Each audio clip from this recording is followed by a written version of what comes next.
Today, we're going to learn about one of the most unique and super cool aspects of ASL. It's called classifiers. Classifiers are a major part of ASL. So, do you remember we practiced drawing some shapes before in the air? That was a practice in challenging your brain to think visually. You will learn a lot more about classifiers in ASL 2 and beyond. But because classifiers take kind of a while to master, we're going to touch on the concept of classifiers now and some basic examples. And actually, you've already used classifiers in some of the signs that you've learned without even knowing it. They're super fun. All right, let's have a look. So here's an introduction to classifiers. And like I said, they're so much fun to watch and to use. All right, so purpose of classifiers. What is this all about? So classifiers commonly are, well, they're signed CL, but they're also, you can ASL gloss CL as well. So classifiers are a prominent part of ASL. Classifiers create a visual image, not just a combination of signed words, right? Remember when I talked about something being long with one wide end and one short end? Yes, you can string all the signs for that all together, but classifiers allow you to just show it without having to sign. It's not linear, it's spatial. All right, so the hearing person's brain isn't actually used to seeing language, and so it takes a little practice. So that's why we're going to get started now. So you will use classifiers much more in the future, but today's goals are simply to know they exist, begin to recognize them, begin to understand them, and know what you're looking for. So when we're done talking about classifiers today, if you feel like, oh, I don't even know how to use them, I don't know what they all are, that's fine. That's fine. This is just an introduction to classifiers. We're just touching on classifiers. So, technically speaking, classifiers are nouns. In reality, classifiers are pronouns. They are words or signs that represent something else. So, in English, think about it this way: in English, the pronoun she can refer to your teacher, Susan B. Anthony, Joan of Arc. In English, there are very few pronouns: he, she, it, they. That's kind of it. There's a few, little handful. But in ASL, there are many pronouns. ASL pronouns allow the signer to be more specific than if he were speaking or signing English. It's really cool. In ASL, classifiers are signs that represent groups or classes of things using a few basic hand shapes. All right. So we'll look at some examples, but I have a couple more things to tell you first. So a signer can be very creative with his or her use of classifiers, as well as very descriptive. Like any pronoun, the signer must first identify it, right? My daughter is funny. She makes me laugh. If I just say she makes me laugh, you have no idea who I'm talking about, right? And so a classifier is the same way. You have to say what you're talking about first. You have to sign what you're talking about first. Then you can use the classifier to describe it, to show it in all sorts of ways. You'll see what I'm talking about. All right. So let's look at some examples of classifiers and how to use them. And then all of everything I just said will make sense. Okay, so remember, a few tips. Classifiers represent something else like a pronoun does. You are not learning a sign when you learn a classifier and how it's used. You're just learning a pronoun.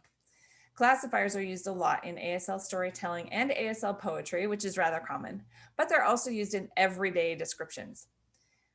One last tip is that expression and non-manual signs are required for classifiers.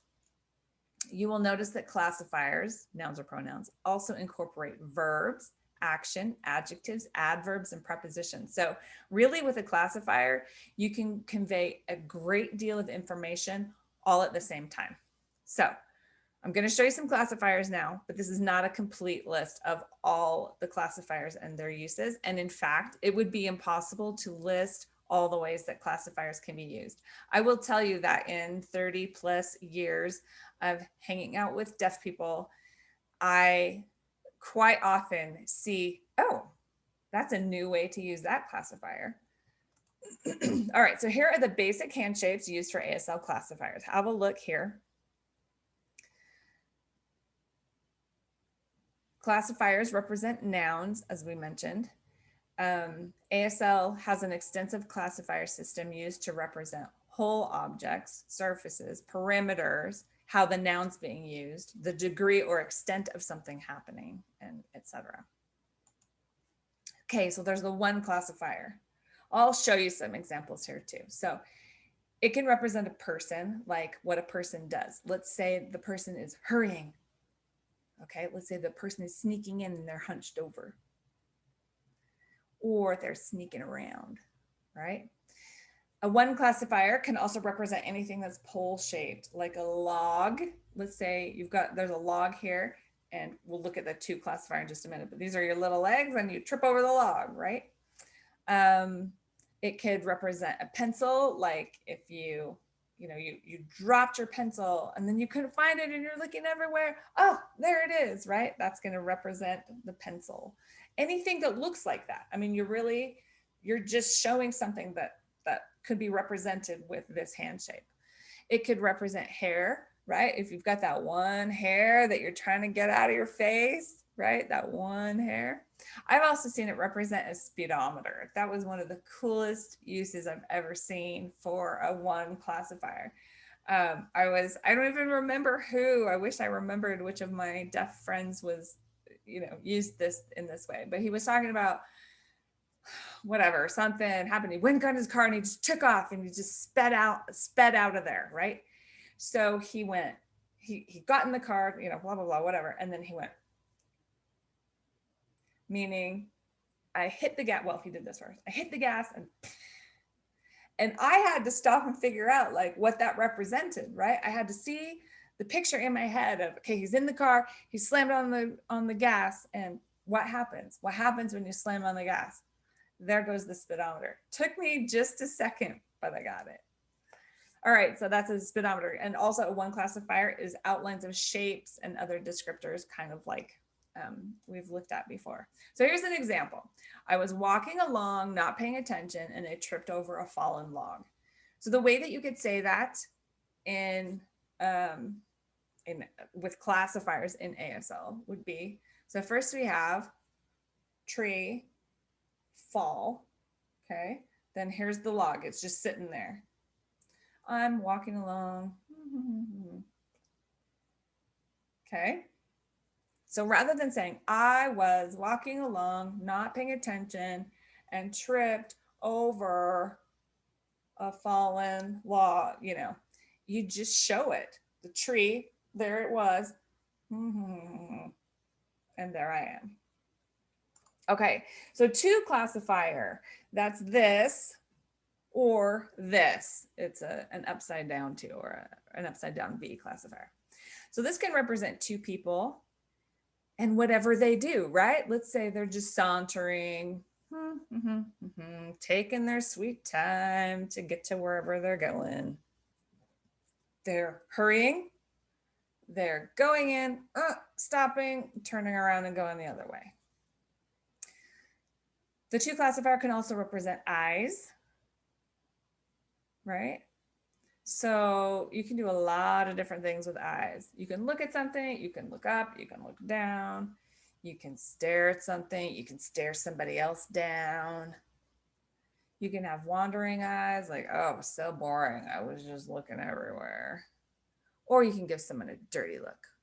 But see, that's going to require a non-manual sign, right? The two classifier, like I just showed you, can also represent legs. You can walk, fall, you can, and you can have a supporting hand too if you want. You can skip. I don't do that very well. I need a little better coordination for skipping. You can toss and turn in bed.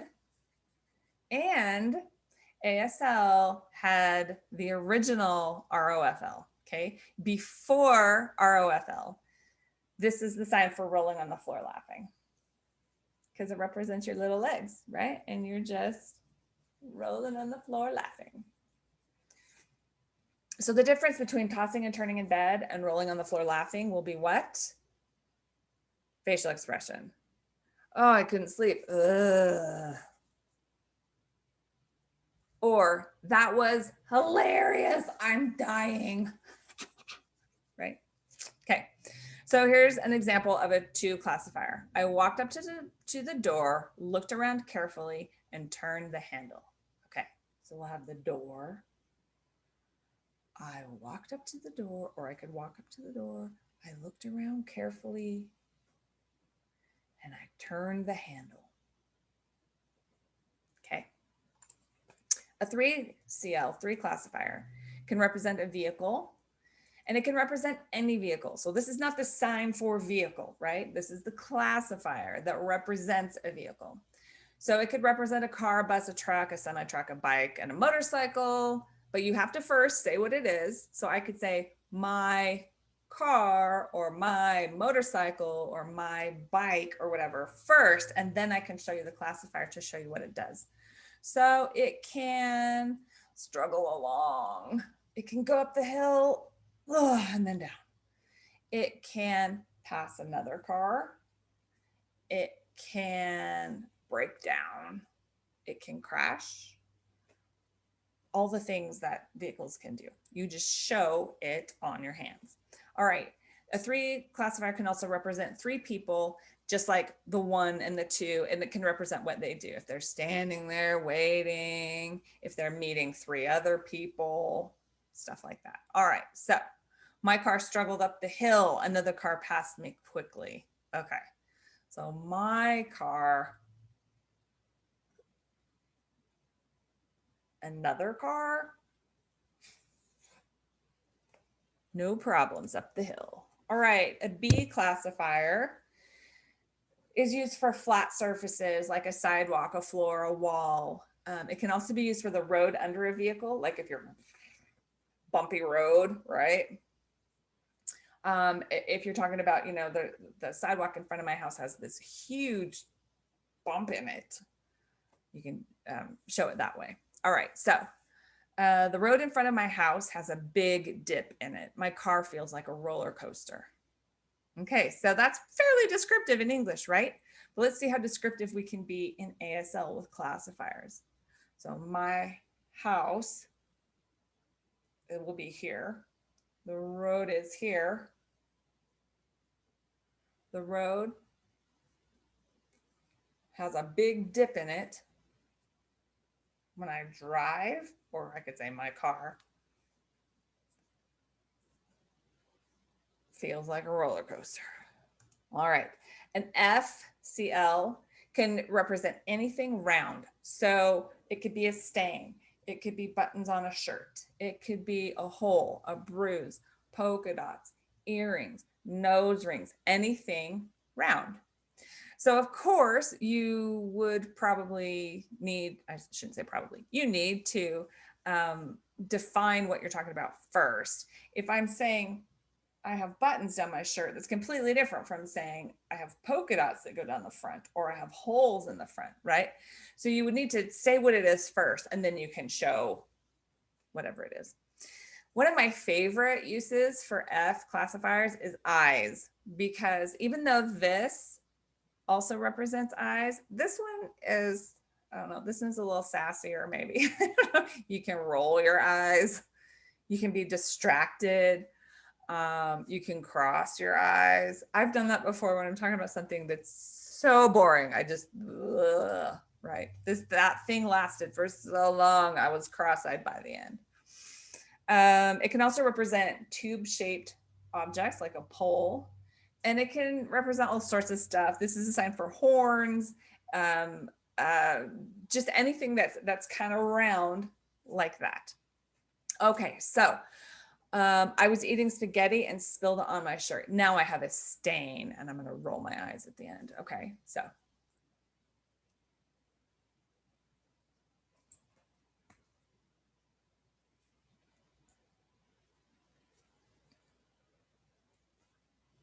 All right, next one is the I love you classifier, because it's ILY. That's I love you. ILY classifier.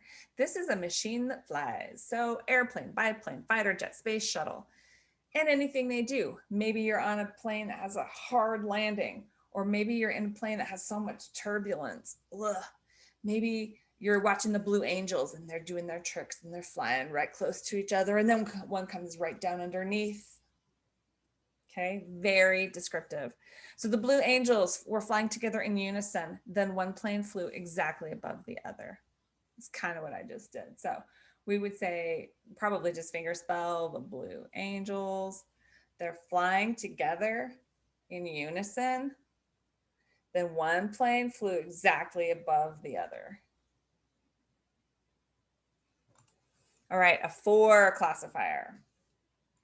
So this can represent people too, just like 1, 2, and 3. And you can show lines of people. Sometimes, I mean, you've been in a line, I'm sure, that goes forever and it like winds around. And you can show that instead of saying it was a long line. And, so let's see, you can have people seated. So remember chair or sit, right? So that's just one person with 2 legs. But if you have a bunch of people sitting, there's, multiple legs there. So you can show lists of things. I'm going to do this and this and this and this today. And then you can show a bunch of a variety of things like eyelashes, hair standing on end. I was so freaked out, right? 4 is often used to show leaks and drips from something. We talked about runny nose before. You can talk about, my water in my kitchen has a leak. There's a leaky faucet, right? Okay, so here's one specific example. The 4 of us wanted to see a movie, but the line was so long it snaked around the building. All right, so the 4 of us wanted to watch a movie, but the line was so long.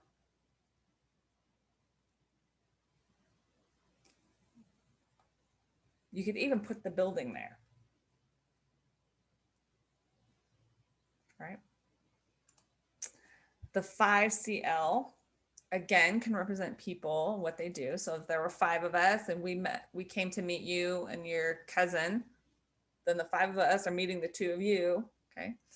And again, what they do, if we're so tired, like by the time we were done with our hike, we were just barely picking up our feet.